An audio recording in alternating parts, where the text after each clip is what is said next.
Assalamualaikum warahmatullahi wabarakatuh.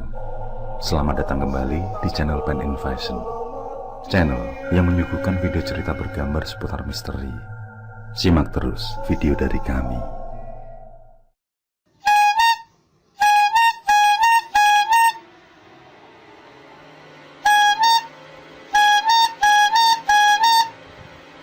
Iman masih terduduk sambil melihat seorang anak kecil menunggu pentol pesanannya. Sementara sang penjual pentol keliling itu adalah Jamie, teman satu sekolah Iman dulu. "Gimana, Jem?" tanya Iman setelah anak kecil tadi pergi. Jamie duduk sambil menghela nafas panjang, matanya menerawang jauh ke depan. Dan lagi-lagi dia menunda ajakan Iman dengan alasan belum punya ongkos untuk pergi. Iman pun terus membujuknya. Jamie menunduk, helaan nafasnya terdengar. Disusul kemudian dengan berucap janji kalau seminggu lagi dia pastikan akan ikut dengan Iman. Memang merantau menjadi pilihan mereka untuk merubah nasib. Di kampung sudah tidak ada lagi harapan untuk meraih sukses.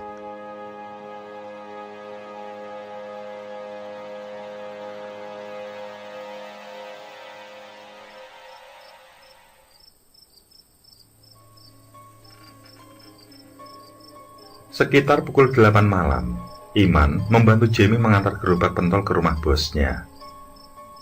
Tampak lelaki paruh baya yang bernama Pak Benny langsung membuka laci pentol yang dibawa Jamie.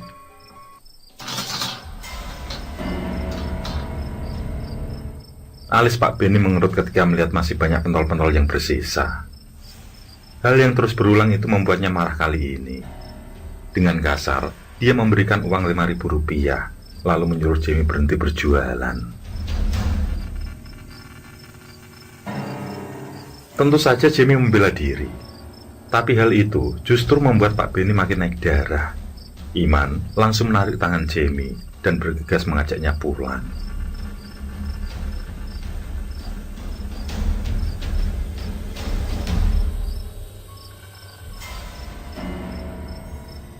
Sepanjang perjalanan, Iman menghiburnya, lalu memberikan jalan keluar agar secepatnya bisa berangkat ke tempat tambang emas yang dituju. Pada akhirnya, Iman memutuskan mengambil tabungan dan dipinjamkan pada Jamie untuk ongkos berangkat. Sebenarnya, tabungan itu akan dipergunakan untuk cadangan keluarga apabila nanti ibunya kambuh sakit. Tapi baginya, itu adalah jalan keluar terbaik.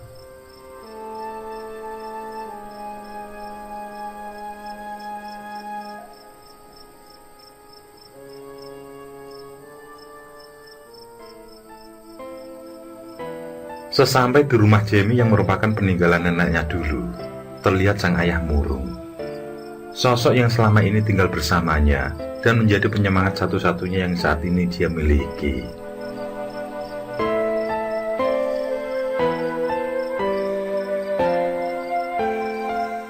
Sang ayah berujar, kalau jagung di ladang habis diserang hama. Jamie ikut terduduk lesu. Jagung yang seharusnya beberapa minggu lagi siap panen, malah rusak oleh hama. Apa boleh buat, itulah resiko seorang petani. Semaksimal mungkin berusaha, namun hasil akhir adalah urusan Tuhan.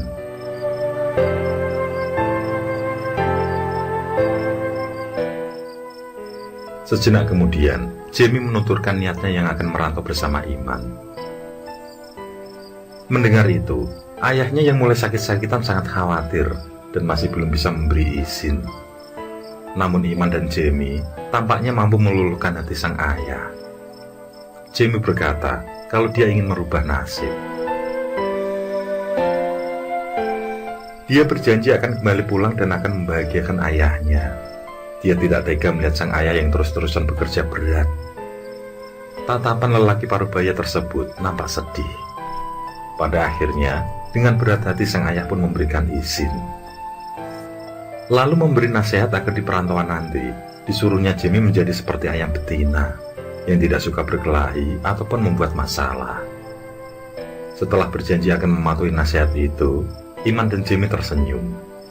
Iman pun berjanji akan selalu menjaga sahabatnya itu.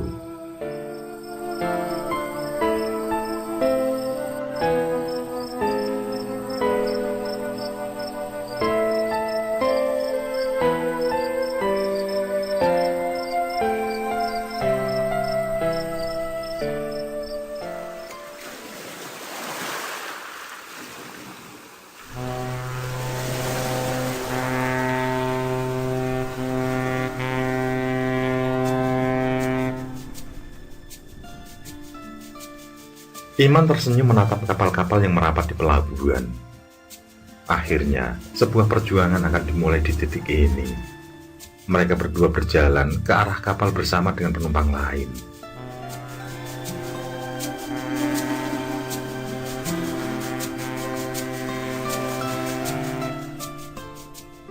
Singkat cerita, perjalanan panjang pun dimulai, dan hari-hari telah berlalu.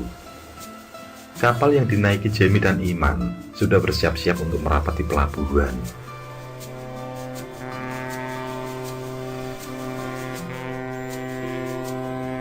Iman mengerjapkan mata dan tersenyum tipis. Setelah turun nanti, mereka kembali melanjutkan perjalanan dengan menaiki kapal yang ukurannya lebih kecil dari yang pertama. Setelah itu, dilanjutkan naik ke pegunungan, yang merupakan satu-satunya jalan menuju tambang emas lokal yang berada sangat jauh. Butuh 2-3 malam berjalan kaki untuk tiba di sana. Beberapa ruas jalan pun cukup mengerikan dengan diapit jurang-jurang.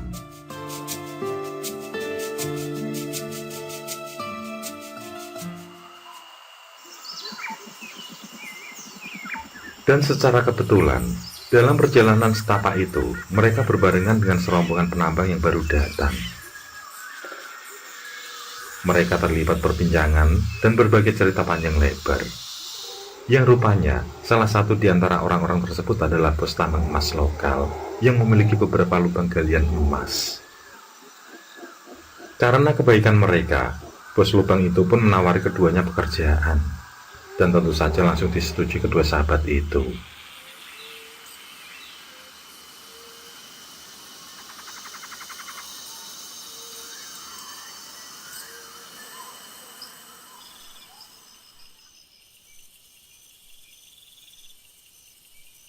Dini hari kira-kira pukul 2 malam, mereka sampai di rumah bos yang bernama Pak Anang tersebut. Mereka disuruh untuk beristirahat sampai esok pagi, dan kemudian akan diantar ke tempat lubang oleh putra si bos yang bernama Ubi.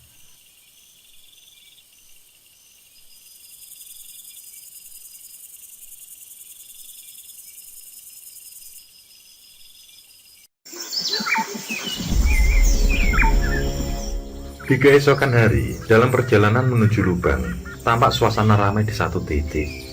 Ternyata, salah satu dari penambang menemukan mayat seseorang yang tidak diketahui di dalam jurang. Kemungkinan karena terperosok lalu jatuh dan terhantam pepohonan yang membuatnya langsung meninggal seketika. Bukan hal yang mengejutkan lagi jika ada penemuan-penemuan mayat di sana, karena memang jalanan yang sangat curam diapit oleh jurang mengerikan. Belum lagi binatang-binatang liar seperti beruang ataupun macan dan ular yang siap menyerang ketika mulai merasa terusik. Selain itu, mayat-mayat biasanya tidak akan dibawa pulang ke kampung, melainkan dikuburkan di pemakaman umum yang telah dibuat.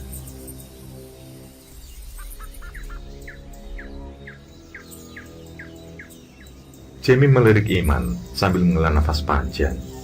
Mereka juga ingin mengikuti proses pemakaman, tetapi segera dihentikan oleh Pak Anang. Katanya orang baru tidak boleh ikut mengubur.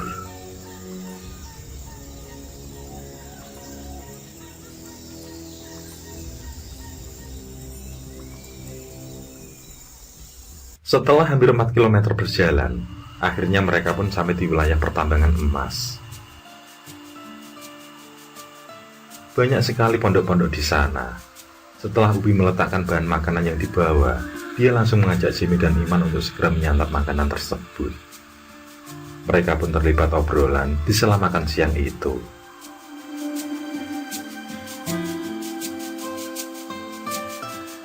Setelah beberapa saat, pembicaraan ketiganya terhenti ketika seorang gadis menghampiri mereka.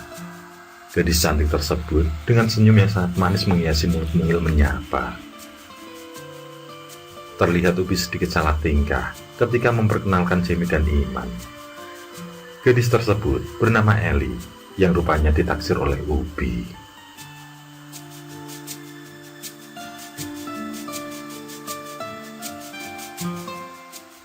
Hari-hari telah berlalu.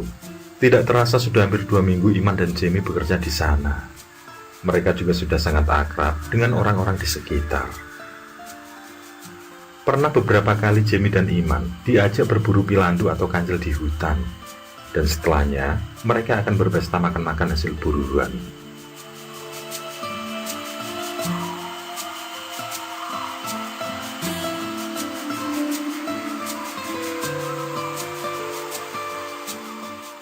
Semenjak itu, Ubi sering sekali ikut tidur di pondok mereka.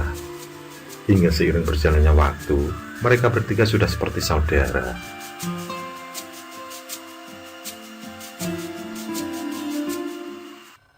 Sampai di suatu hari, Jamie jatuh sakit. Kalau menurut Jumadi, Jamie terkena wisa, yang bagi mereka sangat ditakuti. Menurut para penambang, wisa tidak hanya sekedar membuat sakit, tapi bahkan bisa berdampak kematian.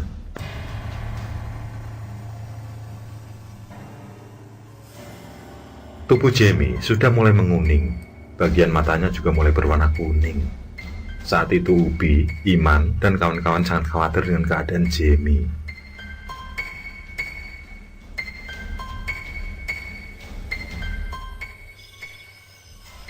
Hingga malam itu, Jumadi yang merupakan penambang senior baru pulang setelah berjam-jam pergi. Dia membawa daun pisang yang kemudian akan digunakan untuk alas tidur Jamie. Karena biasanya, bila seseorang terkena wisa dan sudah parah, maka akan dibaringkan di atas daun pisang.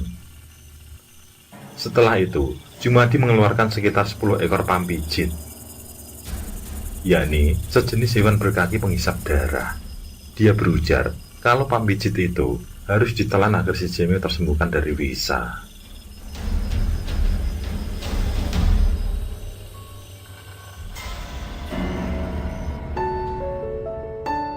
Tiga hari kemudian, keadaan Jamie benar-benar semakin membaik.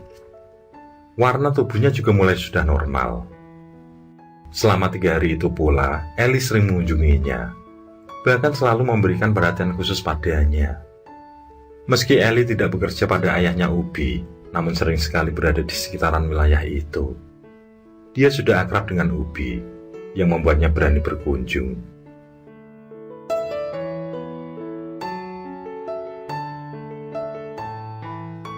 Dan hari itu, Iman terdiam ketika melihat Ellie dan Jamie sedang asik mengobrol berduaan. Ketika melihat sosok Iman, Ellie langsung salah tingkah dan langsung berpamitan. Iman menghentak-hentakkan kakinya ke tanah beberapa kali.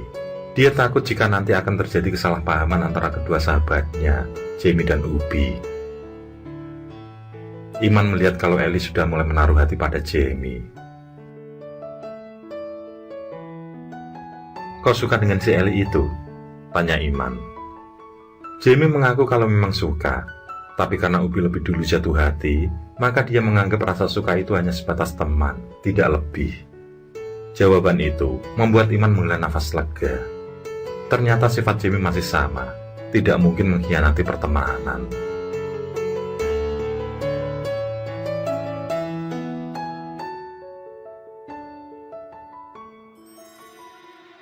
Lima bulan telah berlalu. Hari itu, Iman berencana pulang kampung memberikan uang hasil kerjanya untuk keluarga. Namun sayangnya Jamie tidak mau ikut, dan masih tetap ingin bekerja. Pada akhirnya, Iman pulang bersama dengan Jumadi. Iman tidak tahu apa yang sedang dipikirkan Jamie, sehingga tidak ingin menjumpai ayahnya yang pasti sangat berharap. Jamie hanya menitip sepucuk surat serta uang hasil keringatnya. Iman menitip nasihat pada Jamie agar jangan bertindak gegabah selama tidak ada dirinya. Jamie cuma mengangguk sambil tersenyum. Iman dan Jumadi juga beberapa orang lainnya mulai berjalan meninggalkan tempat tersebut.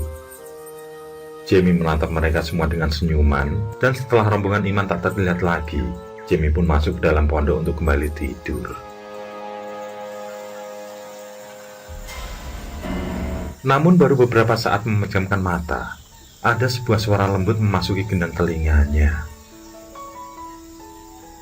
Suara itu tidak lain adalah milik Ellie. Gadis itu mendekat dan duduk di dekatnya. Obrolan dua insan lain jenis itu pun berlangsung akrab.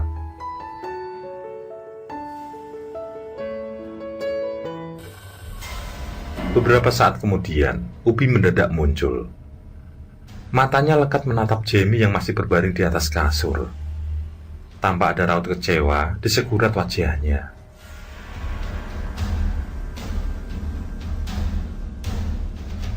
Ellie yang terlihat biasa saja menyuruhnya untuk masuk bergabung. Namun tanpa berkata apa-apa lagi, Upi langsung keluar dari pondok. Sebenarnya, Upi sudah menyatakan perasaannya pada Ellie sekitar 2 bulan yang lalu. Namun jawaban dari Ellie masih menggantung. Melihat sikap Upi, Jamie langsung beranjak mengejar Upi. Dia tahu kesalahpahaman telah terjadi di antara mereka. Jamie memberitahukan kalau antara dia dan Ellie tidak ada hubungan spesial. Selama ini kedekatan mereka hanya sebatas teman. Namun Upi tidak mempercayai ucapan kawannya itu. Apalagi dia memergoki mereka sedang berduaan di dalam pondok.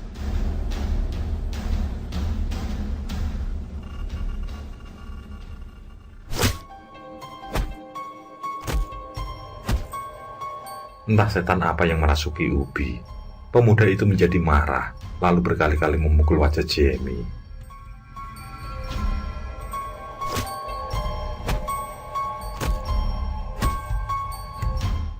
Namun untungnya, pukulan-pukulan itu berhasil dihindari Jamie. Melihat kejadian itu, Ellie yang ikut membaur pun berteriak, menyuruh agar Upi berhenti memukul. Mendengar teriakan Ellie, beberapa orang yang bekerja tidak jauh dari tempat itu pun langsung berlarian. Beberapa di antaranya berusaha melerai. Nafas dua berkawan tersengal. Jamie masih saja menjelaskan kalau tidak ada hubungan apapun antara dia dan Ellie. Namun dengan lantang, Upi berujar, kalau sekali berkhianat, tetap berkhianat.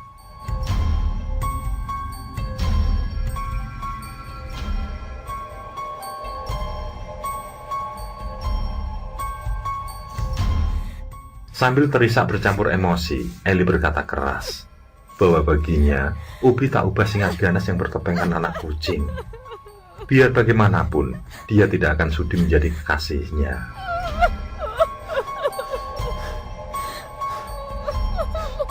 Upi hanya terdiam dengan nafasnya masih turun naik. Dia pun menyadari kesalahannya. Dia sangat menyesal, namun semuanya sudah terlambat. Ellie sudah benar-benar marah dan membencinya. Upi pun berjalan dengan langkah guntai meninggalkan tempat itu.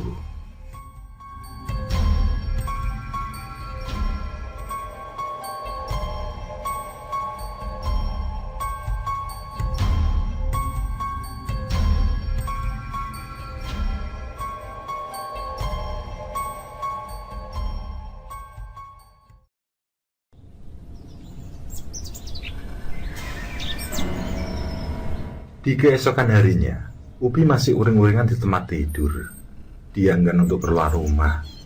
Semalaman sudah berpikir, namun dia merasa malu untuk bertemu dan meminta maaf pada Jamie, juga pada Ellie. Namun tekad bulat dibuangnya rasa malu itu demi seorang sahabat. Dia pun bangkit melangkah menuju pondok dengan jantung berdetak tidak karuan. Sesampai di pondok, dia yang tahu Jamie masih beristirahat langsung memanggilnya. Namun setelah ditunggu beberapa saat, pintu tidak juga terbuka. Upi mengira kalau saat itu mungkin saja Jamie masuk kerja. Dia pun berjalan ke arah lubang. Upi menatap sekeliling, jantungnya semakin berdetak cepat.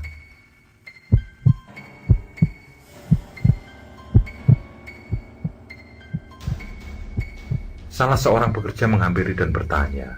Ketika tahu Upi mencari Jamie, pekerja itu pun memberitahukan kalau Jamie tidak terlihat batang hidungnya sejak semalaman.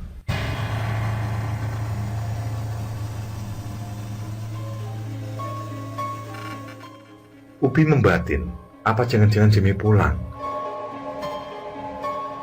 Untuk memastikan, dia pun bergegas kembali ke pondok. Dia membuka paksa pintu dan menemukan pakaian serta barang-barang milik Jamie masih ada di dalam sana. Kemana dia? Gumamnya lalu berjalan keluar.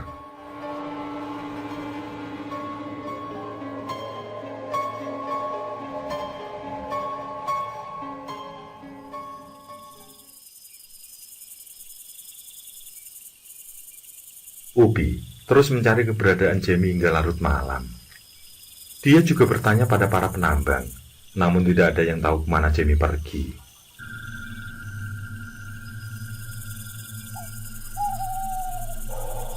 Malam itu, Upi menunggu di luar pondok.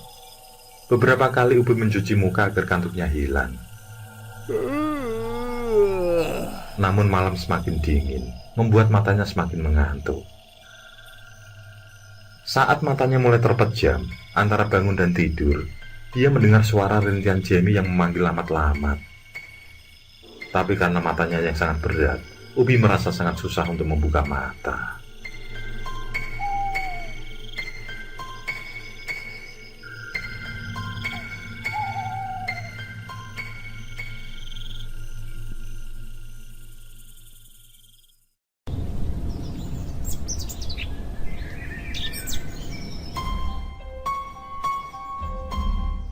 Keesokan harinya, terdengar ramai sekali teman-temannya berdiri di depan lubang galian. Mendengar hal itu, Upi langsung terbangun. Ia mengucek matanya dan beranjak. Terlihat di sekitar lubang galian yang tidak jauh dari pondok, ada darah yang mulai mengering.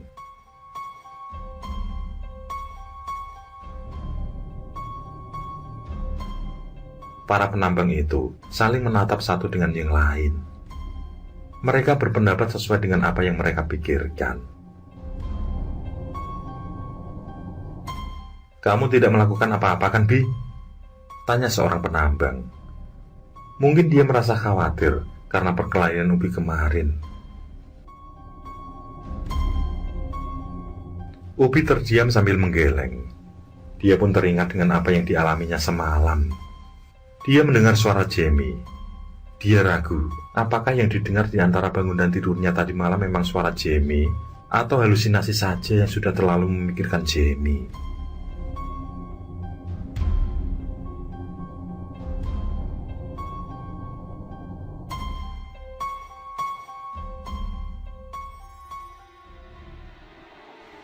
Hari itu, Upi masih mencoba mencari Jamie. Namun saat melewati lokasi Ellie, dia memberanikan diri mampir ke pondok Ellie bertujuan meminta maaf.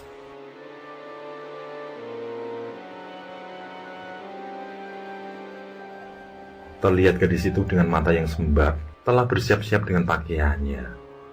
Mungkin dia akan turun atau akan pulang. Upi mulai berbicara dengan permintaan maaf. Dia khilaf dan menyesal. Ellie yang masih sibuk merapikan barang-barangnya sama sekali tidak menggubris keberadaan Upi. Melihat Ellie hanya terdiam, sejenak kemudian Upi bertanya tentang Jamie. Dia menanyakan apakah tahu keberadaan Jamie. Ellie menjeda kesibukannya, kemudian menatap Upi dengan tatapan tajam yang sulit diartikan.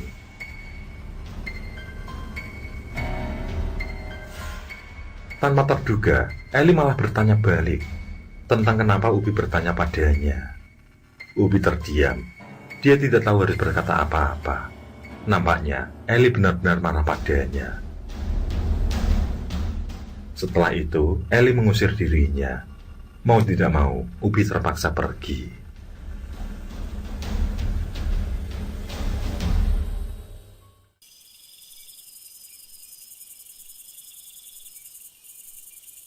Lima hari sudah Jamie tidak pernah muncul, sedangkan Ellie diketahui sudah berpamitan pulang. Seperti malam-malam yang lalu, lagi-lagi saat Upi tertidur, dia kembali mendengar suara rintihan Jamie. Namun ketika dicari asal suara itu, sama sekali tidak ada siapapun. Anehnya lagi, di setiap pagi, di depan galian lubang ataupun pintu pondok, pasti ada bekas-bekas darah berceceran, yang sampai saat itu belum diketahui darah siapa.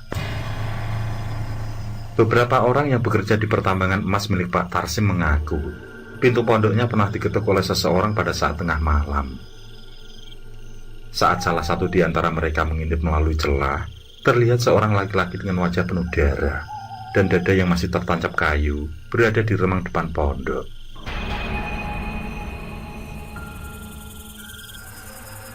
Kakinya mengambang dan terus merintih. Tentu saja tidak ada yang berani membukakan pintu. Cerita itu akhirnya sampai ke telinga pekerja tambang Pak Anang. Walaupun jarak antara pertambangan emas milik Ayah Ubi dan Pak Tarsim cukup jauh, tapi mereka khawatir kalau makhluk itu akan sampai ke tempat mereka.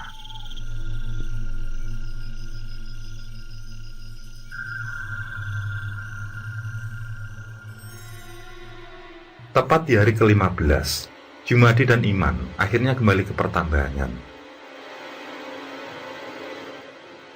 Saat Iman menanyakan tentang Jemi, Ubi masih ragu untuk mengatakan kebenarannya. Hingga saat seorang pekerja buka mulut tentang perkelahian Jemi dan Ubi, Iman menjadi naik pitam. Iman menyerang Ubi sampai dinding pondok ambruk. Jumadi berusaha melerai, namun malah kena pukulan Iman.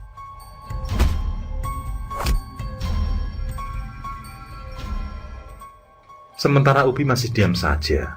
Jelas sekali, matanya terlihat berkaca-kaca tanpa melakukan perlawanan sedikit pun. Sedangkan yang lain hanya menonton, tidak ada yang berani melerai. Iman tidak main-main. Semakin Ubi diam, semakin pula dia memukulinya. Dan seperti orang kesetanan, kedua tangannya mencekik leher Ubi. Jumadi yang semula memegangi rahangnya, bangkit lalu memukul kepala Iman. Secara otomatis tangannya terlepas, yang membuat Ubi terbatu beberapa kali akibat cekikan. Dengan mata merah membeliak dan nafas tersengal, Iman dipegangi beberapa pekerja. Hingga ketika keadaannya mulai tenang, dia pun meneteskan air mata sambil berucap, kalau Jemi adalah sahabat baiknya. Dia telah berjanji pada ayah Jemi untuk selalu menjaganya. Dan sekarang bahkan tidak tahu keberadaan Jemi di mana.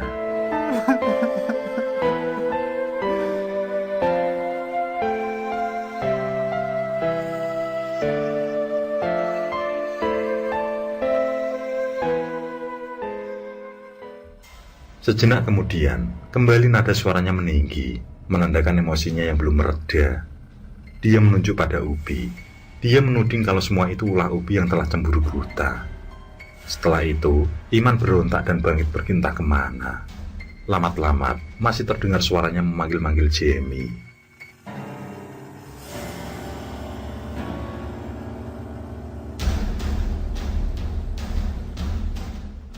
Sementara itu Ubi terisak. Jumadi menatapnya dengan tatapan tajam. Ubi bersumpah bahwa dia tidak pernah mengusir atau berbuat jahat pada Jemi. Setelah perkelahian itu, dia langsung pulang. Setelah semalaman bertengkar dengan dirinya sendiri, akhirnya dia putuskan menemui Jemi dan Eli untuk minta maaf. Ubi terbata-bata menceritakan semua pada Jumadi. Di akhir cerita Ubi memberitahu kalau dia masih merahasiakan hilangnya Jemi pada ayahnya. Dia belum siap menceritakan pada sang ayah. Setelah mendengar penjelasan itu, Jumadi beranjak menyusul Iman diikuti dua penambang lain.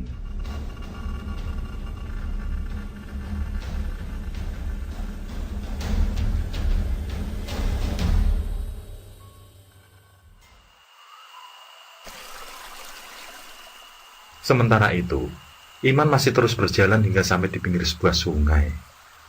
Dia terus berteriak memanggil nama Jemi. Dia mengindahkan semua larangan yang tidak boleh memanggil nama seorang di hutan, sungai, maupun gunung. Sekilas, pandangan Iman tertuju pada satu titik. Dari seberang sungai terlihat seorang berjalan ke arah hutan. Meski hanya melihat bagian punggungnya, Iman merasa yakin kalau orang itu tidak asing di matanya. Jemi. Iman berjalan cepat menyeberangi sungai yang cukup deras dan berbatu licin. Dia merasa kalau suaranya pasti tidak terdengar sampai ke atas. Dan karena derasnya air, beberapa kali Iman tergelincir karena menginjak batu-batu sungai yang licin dan berlumut.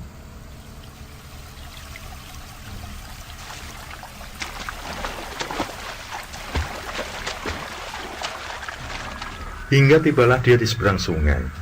Dia terus berjalan ke arah yang tadi dilewati oleh sosok yang dilihatnya.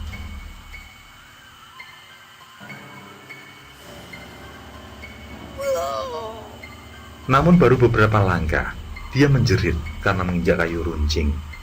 Darah merembes dari luka kakinya. "Pulanglah, Jem, aku menunggumu," gumamnya sembari terduduk. Dari seberang sungai, terlihat Jumadi dan dua orang kawannya juga menyeberang mendekati Iman. Saat tahu kalau Iman melihat Jamie, mereka yakin jika Jamie masih berada di sekitaran. Mereka pun akan melakukan pencarian ke lubang Pak Tarsim. Iman yang kesakitan tidak diantar kembali ke pondok, namun dia bersikeras akan ikut dalam pencarian sahabatnya. Jumadi menghela nafas. Dia tahu kalau Iman adalah orang yang keras kepala. Maka dari itu, dia menyetujui jika Iman ikut dalam pencarian.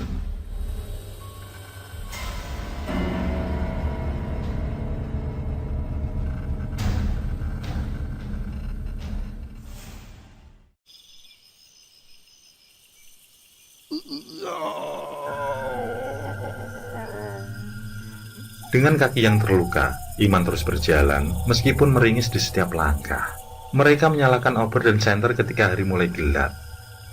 Beberapa kali Iman mendengar suara seseorang yang memanggil namanya, namun ketika menoleh, tidak ada siapapun di sekitaran. Iman pun terdiam. Dia paham betul tentang situasi hutan yang memang masih banyak menyimpan misteri.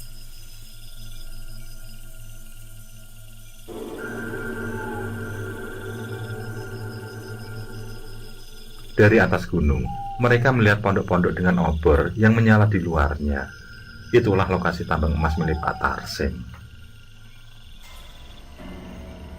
Di saat sampai di lokasi pondok, bersiap siaga ketika melihat obor milik Jumadi dan kawan-kawan yang mendekat. Obor-obor yang sebelumnya dijunjung lebih tinggi dari kepala kini diturunkan, agar wajah mereka semua terlihat jelas oleh anak buah Pak Tarsim. Orang-orang itu pun kembali memasukkan parang ke dalam kumpangnya ketika melihat siapa yang datang.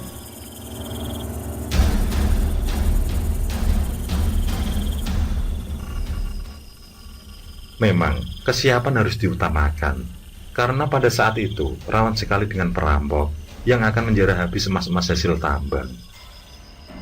Salah seorang yang bertubuh tinggi dengan kumis tebal bertanya perihal keperluan mereka malam-malam sampai ke lokasi tambang. Dengan jujur, Jumadi memberitahukan tentang pencariannya. Lelaki berkumis tebal itu menyipitkan mata, lalu memberitahu kalau tidak ada seorang pun bernama Jamie di kawasannya. Dia juga memberitahukan kalau kehilangan beberapa rekan yang pulang. Setelah sebelumnya ramai menyebar desas-desus hantu ketuk di lokasi pondok, Jumadi terdiam. Dia bertanya pada dua rekannya, apakah istilah hantu ketuk juga ada di kawasan mereka? Keduanya menggeleng. Memang pernah mendengar hantu ketuk, namun tidak terjadi di lokasi pondok mereka.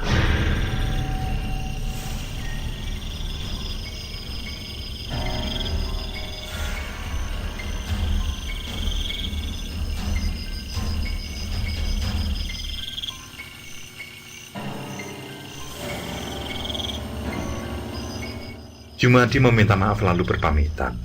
Namun Iman yang masih kesakitan meminta izin untuk menginap di sana. Yang selain itu, Iman masih yakin jika Jamie berada di sekitar tambang, sehingga dia bersikeras menginap.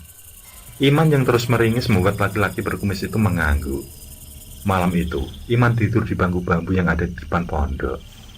Dia juga diberikan makanan dan obat herbal untuk lukanya.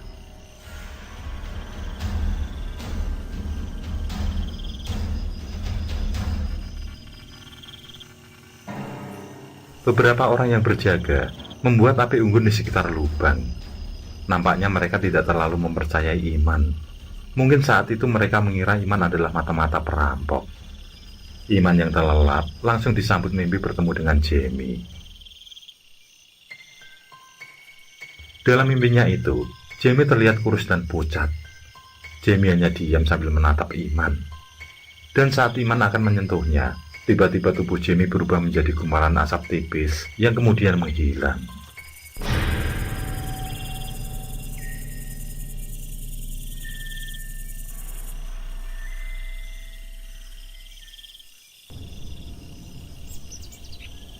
Keesokan harinya, suasana pertambangan emas Pak Tarsim ramai dengan orang-orang yang lalu lalang mulai bekerja. Iman menatap dari kejauhan, berharap menemukan Jamie di antara orang-orang tersebut. Namun harapan tinggal harapan.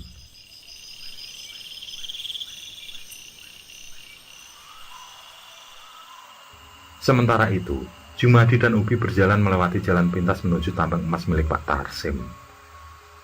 Mereka merasa khawatir dengan kondisi Iman dan berniat mengajaknya pulang. Jalanan yang berbatu ditutupi oleh hamparan dedaunan kering, juga sepintas akar pohon terlihat menyembul keluar dari tanah. Mereka lewati dengan hati-hati. Secara tidak sengaja, terpaan sinar mentari pagi membawa mata Ubi mengarah pada satu sudut di area lembah. Di sana terpampang satu warna baju yang sepertinya ia kenal.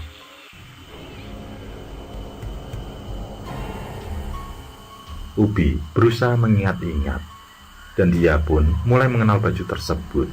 Pakaian itu mirip bajunya Jamie.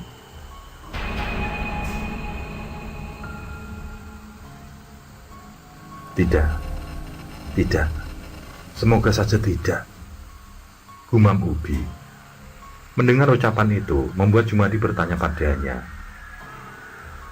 Saat ditunjukkan ke lokasi yang agak jauh itu, Jumadi juga berpikiran sama. Baju itu adalah milik Jamie.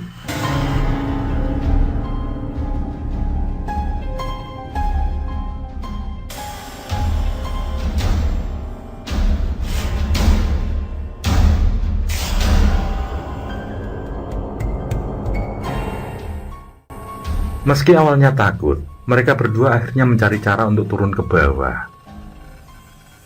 Dengan ekstra hati-hati dalam menuruni tebing jurang tersebut, mereka berpegangan pada akar-akar pohon yang menjuntai. Hingga sekitar 20 menitan, sampailah di dasar jurang.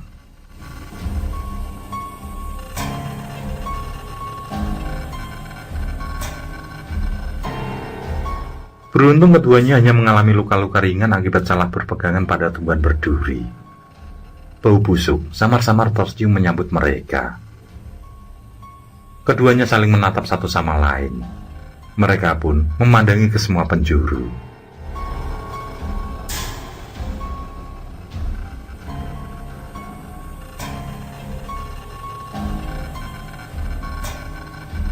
Sampai akhirnya Jumadi menunjuk ke sebuah pohon yang berada sedikit di atas mereka. Terlihat ada mayat seseorang yang tersangkut di pohon bercabang tersebut. Dan saat angin berhembus, bau busuk masuk ke dalam rongga pernafasan keduanya, membuat mereka seketika mual dan ingin muntah. Apalagi saat Ubi melihat ke bawah.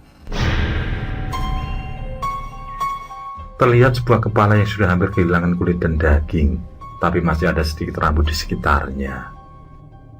Sambil menutup mulut dengan bajunya, Jumadi berusaha membalikkan kepala yang terputus itu dengan kayu. Saat berhasil dibalik, nampak jelas wajah yang tidak asing yang membuat keduanya menjadi terdiam. Bibir Ubi bergetar, tidak menyangka dengan apa yang dia lihat. Dugaan mereka menjadi kenyataan. Sosok dengan kondisi wajah tidak lagi utuh itu adalah Jamie.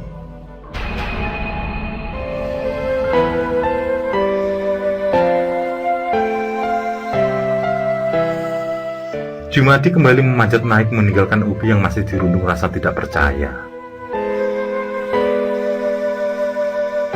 Beberapa kali kakinya hampir meleset dari injakan, karena pikirannya saat itu benar-benar berkecamuk. Sesampainya di atas, Jumadi berjalan dengan langkah setengah berlari ke arah pertambangan emas milik Pak Tarsim.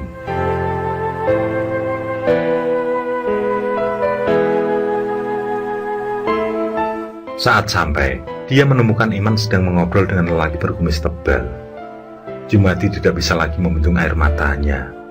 Iman langsung bertanya tentang apa yang terjadi. Bahu Jumadi berguncang. Bibirnya gemetar, tidak bisa berkata-kata lagi. Rasanya berat sekali menyampaikan kabar buruk tersebut pada Iman, yang masih sangat berharap kalau Jamie masih hidup dan sehat. Bagai orang linglung, Jumadi menunjuk ke arah di mana dia baru saja menunjuk sambil menyebut nama Jamie. Iman lantas beranjak dari duduknya dengan suara nafas bergemuruh. Tanpa menjawab sederet pertanyaan dari Iman, Jumadi langsung berbalik dan berjalan meninggalkan mereka. Iman dan beberapa orang yang berada di sekitaran pondok lantas mengikuti langkah Jumadi yang membawa mereka ke tepi jurang nan curam. Di sana Jumadi menunjuk ke arah baju Jamie yang terlihat samar, sambil berkata kalau Jamie berada di dasar lembah. Upi juga berada di sana menemani. Iman menatap tajam Jumadi. Sejurus kemudian, mereka pun mulai turun untuk melihat apa yang terjadi.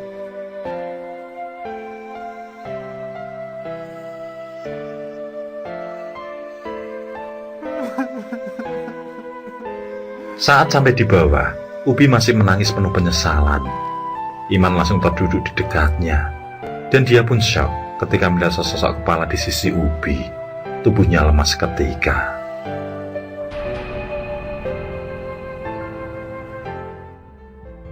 Jamie.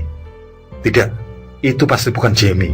Itu bukan Jamie, gumam Iman. Dia tidak bisa berbuat apa-apa. Bingung, sedih, syok bercampur aduk menjadi satu. Iman benar-benar kehilangan pikiran jernihnya saat itu.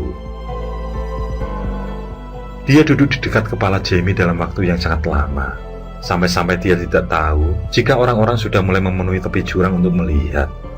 Jumadi menyuruhnya bersabar dan ikhlas. Proses pengangkatan jenazah Jamie dari dalam jurang memakan waktu yang sangat lama, apalagi mereka melakukan semua itu dengan peralatan seadanya. Jenazah itu dimasukkan dalam kain yang dibuat seperti kantong, lalu ditarik ke atas. Beberapa kali tersangkut oleh akar-akar pepohonan yang membuat hampir putus, namun untungnya proses itu berhasil mereka lakukan.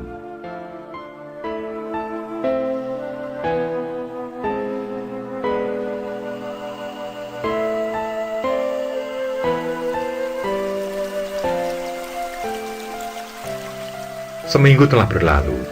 Iman menolak berinteraksi dengan orang-orang. Kerap kali terlihat duduk di pinggir sungai sambil melamun. Iman merasakan kehadiran Jamie di setiap mimpinya. Jamie selalu berkata lirih, namun dia tidak memahami maksud perkataan itu. Sampai suatu hari, saat Iman sudah tidak sanggup lagi, dia menceritakan semuanya pada Jumadi. Dari keluh kesah itu, Jumadi mengajaknya menemui seorang mantan pendeta yang katanya paham dengan hal-hal mistis. Sosok tersebut berada di satu tempat mengasingkan diri. Sembari beranjak, Iman langsung mengajak untuk menemui sosok itu.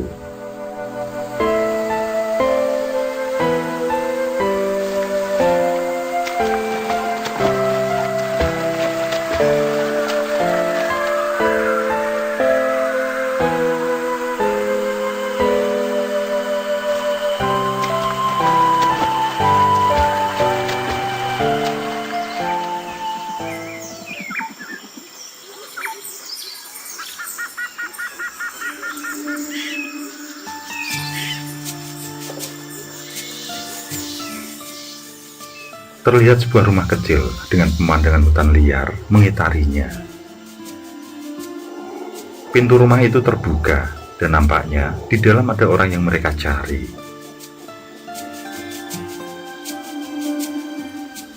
Saat Jumadi mengucapkan permisi, seorang laki-laki berusia 60 tahunan lebih keluar dari dalam rumah.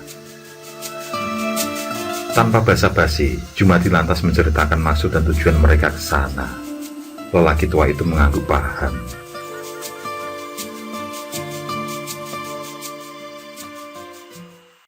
Dia sedang bersama kalian. Mungkin kalian tidak menyadari, tapi aku dapat melihatnya dengan sangat jelas. Ucap si lelaki tua seakan menjawab pertanyaan Iman. Namun mendadak si lelaki tua itu seperti mengalami kesakitan di bagian dadanya. Beberapa kali dia menghirup dan mengeluarkan udara perlahan. Setelah itu dia kembali berucap, sudah hampir 10 tahun mengasingkan diri, dan selama itu pula tidak pernah lagi berurusan dengan hal-hal mistik. Dadanya akan terasa sakit setiap kali melihat sosok lain itu berbicara. Suaranya menusuk sampai ke jantung. Suara penuh amarah dan dendam. Iman tertegun menatap lelaki tua tersebut, sambil bertanya tentang siapa pembunuh Jamie.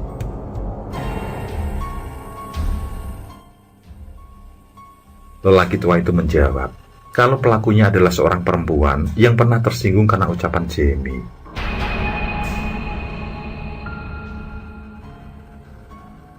Belum usai si lelaki tua menjelaskan, dia kembali meringis kesakitan sambil memegang dadanya dan menyudahi pertemuan mereka.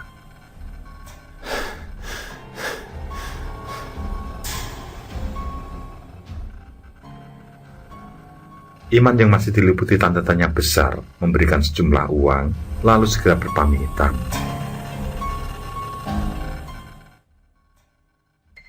Mendengar kata perempuan, pikiran Iman entah kenapa tiba-tiba teringat pada Eli. Itu pula yang disinggung Jumadi sepanjang perjalanan pulang. Gadis polos itu memang belum pernah terlihat semenjak ia kembali dari kampung halaman. Selama Jamie menghilang, dia juga tidak nampak. Bahkan saat pemakaman, gadis itu juga tidak datang.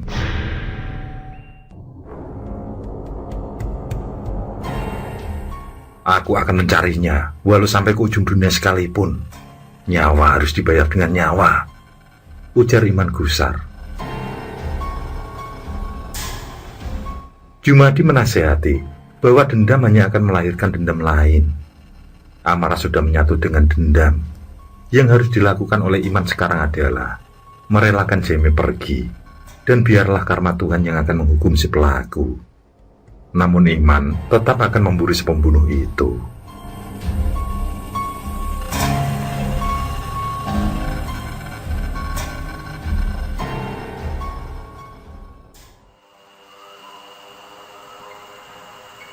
Setelah menunggu 1 bulan, Iman yang tidak yakin jika Eli kembali, pagi-pagi sekali dia keluar dari pondok. Dia berjalan tanpa penerangan menuju jalan utama untuk pulang. Suasana masih lengang, karena orang-orang masih terlelap dalam buayan mimpi. Iman juga mencuri beberapa emas hasil tambang yang belum sempat diserahkan pada ayahnya Ubi. Dia akan menjual emas-emas hasil curiannya untuk memburu Eli. Yang pertama dituju adalah desa yang pernah disebutkan oleh Eli.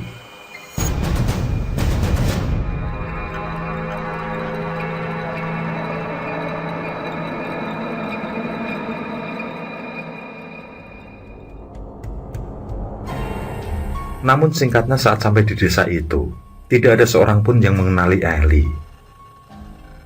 Dan Iman yakin kalau desa itu bukanlah tempat tinggal Eli. Kemudian dari sana, dia pergi ke tempat yang cukup jauh. Setelah mendapatkan informasi dari teman-teman juga kerabat Eli. Tapi sayang, perjalanan yang memakan waktu 2 hari di kapal itu sama sekali tidak membuahkan hasil. Namun Iman tidak mau berputus asa. Dia terus mencari dan mencari keberadaan Eli.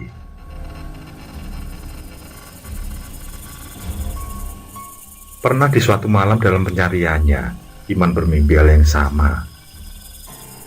Ia bertemu dengan Jamie yang menatap lekat kepadanya, seolah ada yang ingin disampaikan.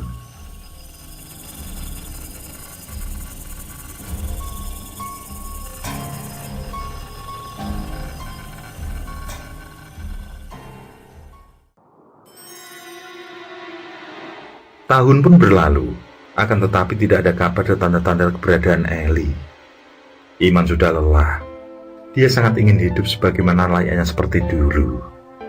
Dia merasa rindu bertemu dengan sanak saudara, terlebih lagi pada orang tuanya.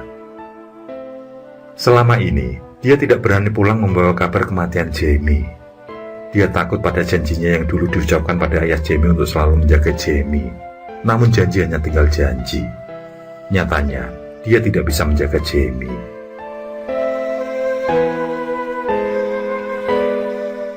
Tapi meskipun selama ini Iman tidak pulang, dia kadang-kadang masih menitipkan sejumlah uang pada orang tuanya dan ayah Jamie. Di tahun keempat saat Iman ingin menitipkan uang, dia mendapatkan kabar kalau ayahnya Jamie sudah meninggal seminggu yang lalu. Sedangkan orang tuanya jatuh sakit sudah hampir 2 bulan lamanya.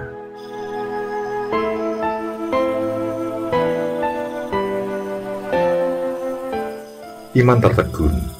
Malam itu, untuk pertama kalinya setelah 4 tahun terakhir, Iman membasuh wajahnya dengan air wudhu. Di akhir sholatnya, ia mengirimkan doa untuk Jamie dan juga ayahnya. Dia menangis dalam doa. Hatinya sedikit tenang, meski masih ada rasa was-was mengikuti. Aku akan pulang, ucapnya berulang kali, disusul tetes demi tetes air mata.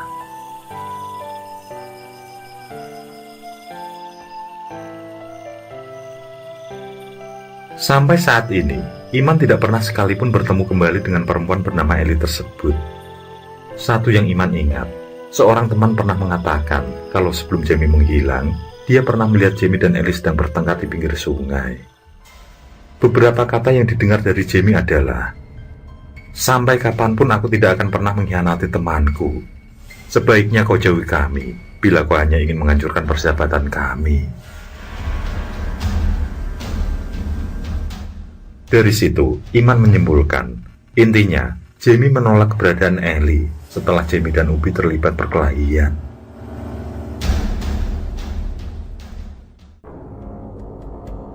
Benarkah namanya Eli? Bagaimana kalau itu hanya nama samaran saja? Orang manakah dia? Mengapa sampai sekarang aku tidak pernah bertemu kembali? Mungkinkah dia sudah mati? Entahlah. Semua sangatlah misteri di dunia yang fana ini.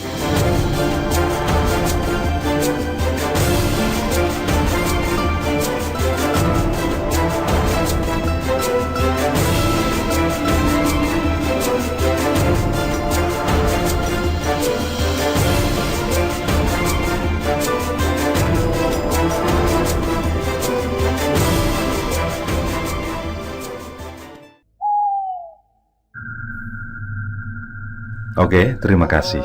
Semoga kawan-kawan terhibur, dan untuk ke depan, semoga channel ini bisa lebih baik lagi. Akhirul kalam, wassalamualaikum warahmatullahi wabarakatuh. Sesandingan hormat kali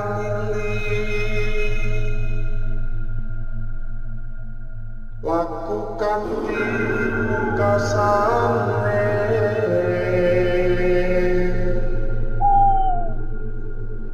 Anda kersane